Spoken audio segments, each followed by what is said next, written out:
Hello, everyone. This is the Abundance Oracle coming to you here in a too bright screen. Let's try this. Um, all right. Um, so, this is the day after the Charlie Kirk news. I don't have a lot to add.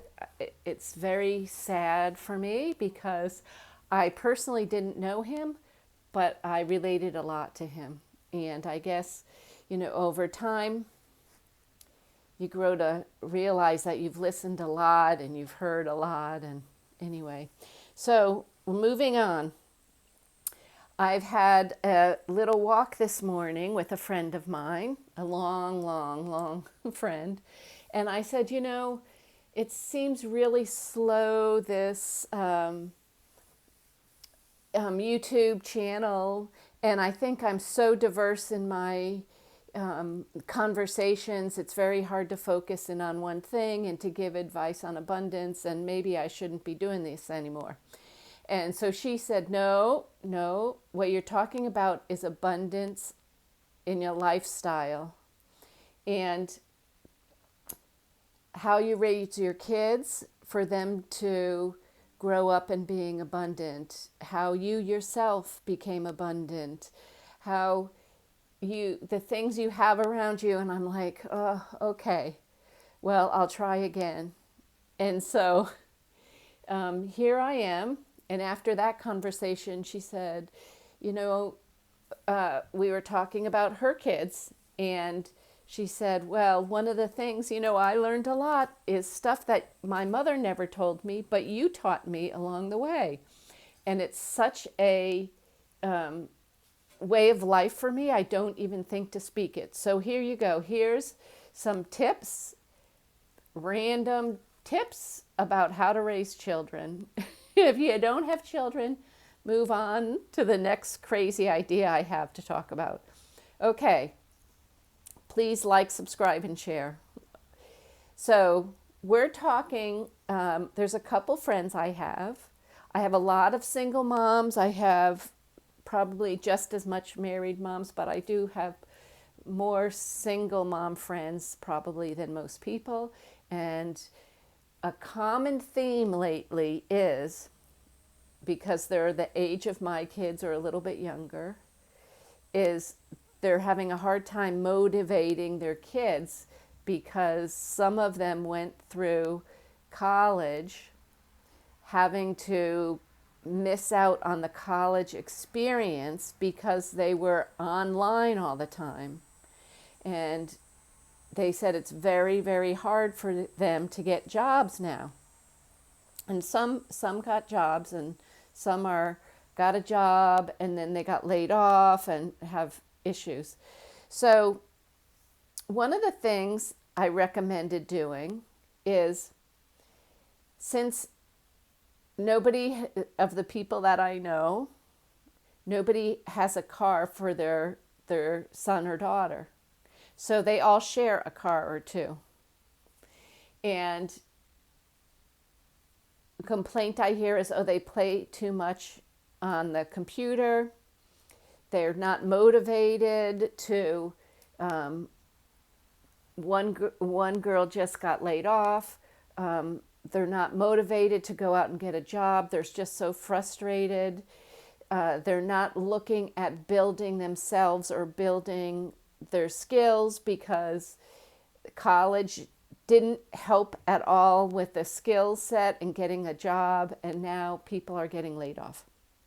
I said, okay, you got to get them motivated. How do you get them motivated? Let's see if we can combine the combination of the kids that go to YouTube. You say, okay, you want to borrow the car? That's fine. But I have a 15-minute YouTube video I want you to watch. And you can tell me what you got out of it. And then I will hand over the keys so that you can go out to wherever they request the car for. Now your job is, you have to find motivational speakers that would be good influence on your children. Or, if you have a girl that wants to be a great, tennis player, and has competed and she proves she can be highly competitive, or somebody that their brother taught them how to install garage doors and the family business, and they worked for somebody else and they got laid off, so now they're embarrassed or something like that. Get them for an entrepreneurial motivational person to listen to, because there's ups and downs in everything.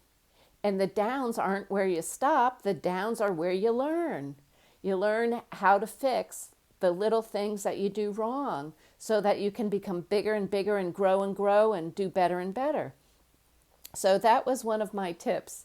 I know one of the things that my girls didn't particularly like doing, but we had so much practice all the time, they had to learn to do their homework in the car on the way to things, which actually worked out quite well, because then when they got to where they were going, and sometimes it took us 20 minutes to get to practice or half an hour to get to practice if there's a traffic jam, a lot of bulk of the homework was already done. And it helped because although they went to practice for an hour or an hour and a half, by the time they got home, they could relax, or they could call their friends, or they could do something personal. So that also worked out very well. My kids, I think I probably told you this story already. We would make things, you know, they're girls, so when they were young, little crafty things, like we made little pot holders, or I grew cucumbers and had them go around the neighborhood, and everybody knew who they were. Oh, here comes the Monette girls. What do they have to sell now? You know, cucumbers. Oh, everybody loved the cucumbers, I have to say.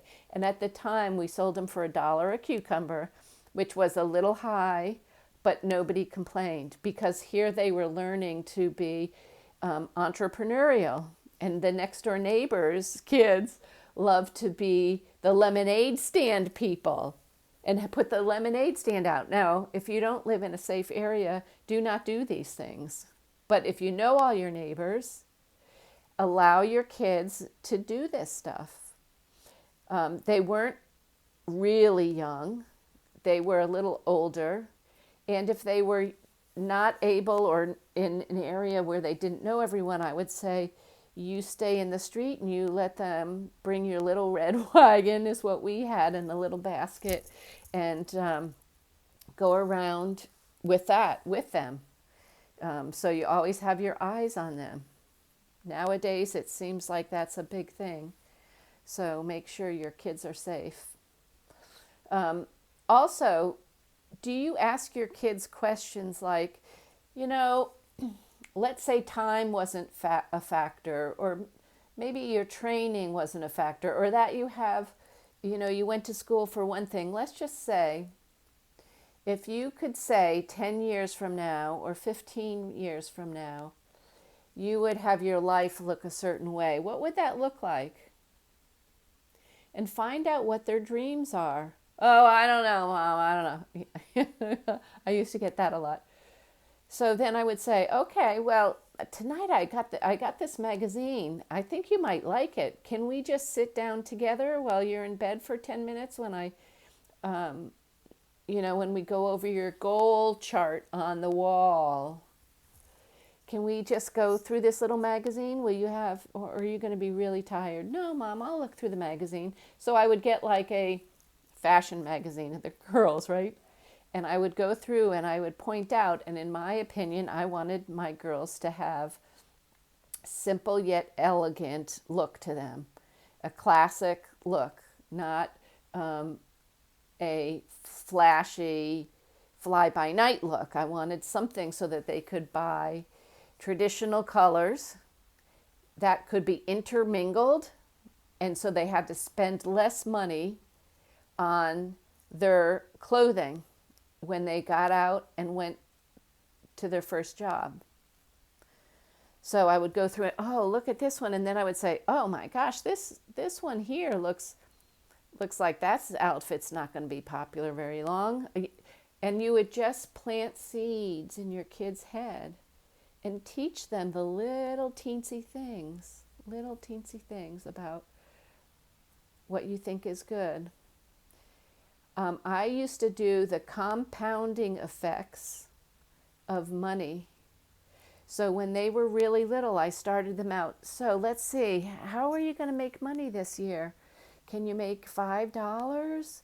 Okay, then they turn 11, they take the American Red Cross babysitting course. Oh my gosh, I bet you can make more per hour now.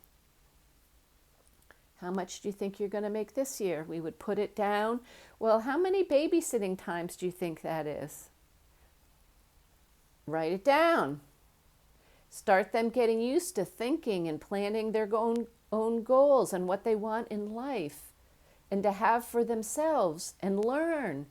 There's ways that they can get there, that it's not just follow the traditional route of, okay, go to college or trade school, get a job, save money, buy your house, buy your clothing. I mean, it's very traditional. And I'm not saying that doesn't work for some people, but it's getting more and more difficult to follow that path. So now the other thing I would say is, side hustle. What can we do for a side hustle while you're in high school?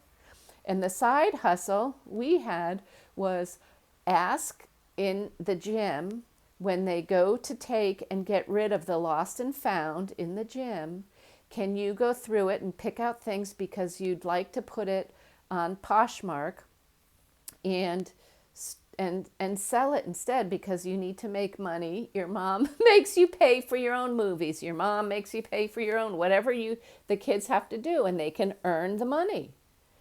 And so to this day, so that's probably 10 years later, 11 years later, it is still a side hustle. It's a little side hustle, and it's mostly their old clothes, or their friends are getting rid of clothes, or they talk to them about we trade clothes.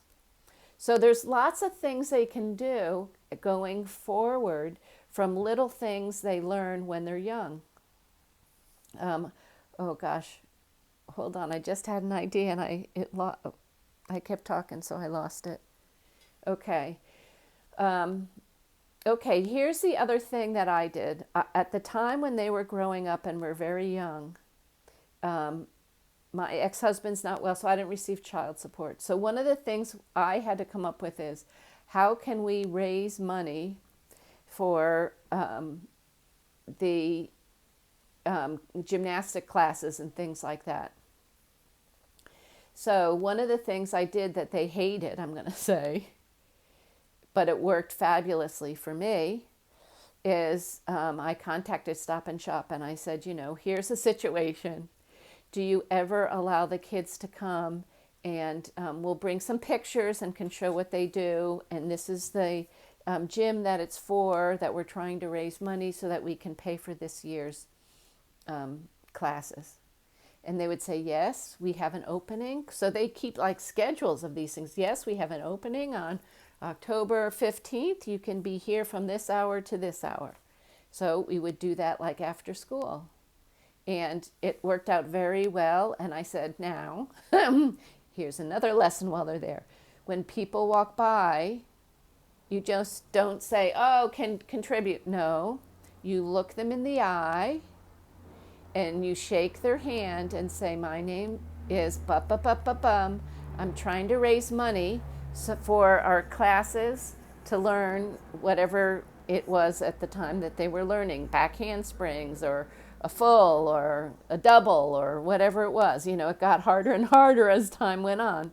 And then we also needed to do things like that because Camp Woodward, which is in Pennsylvania, it's a fabulous, very conservative, athletic camp for the kids. So the guys have things like skateboarding and learning to ropes courses, and I'm trying to think, there was a lot. And They manage the difference, the dormitories are on separate sides. There's a line painted down the middle. After a certain hour, you're not allowed to cross over the line.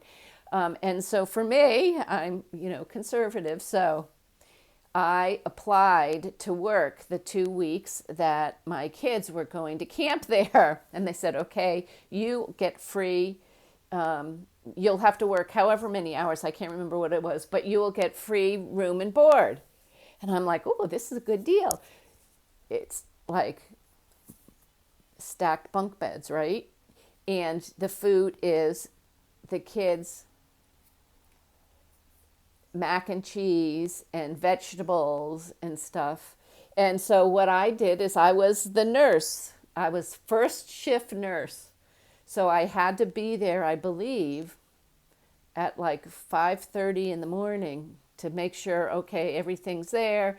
The car's ready if I had to take somebody to the hospital, and all that stuff. And it was great vacation for me.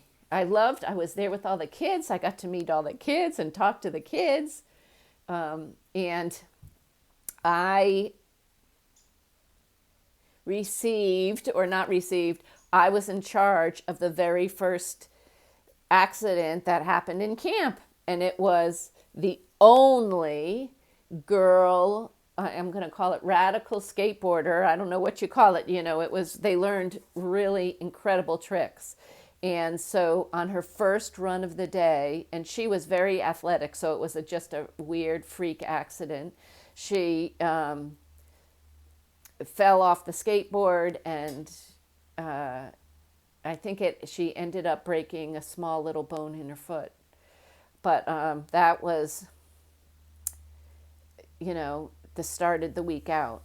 But, you talk to them as you're driving them, and the actual nurse, I'm like a nurse assistant, the actual nurse, blocked their foot so it didn't move and handled it. So you just had to drive then to the hospital.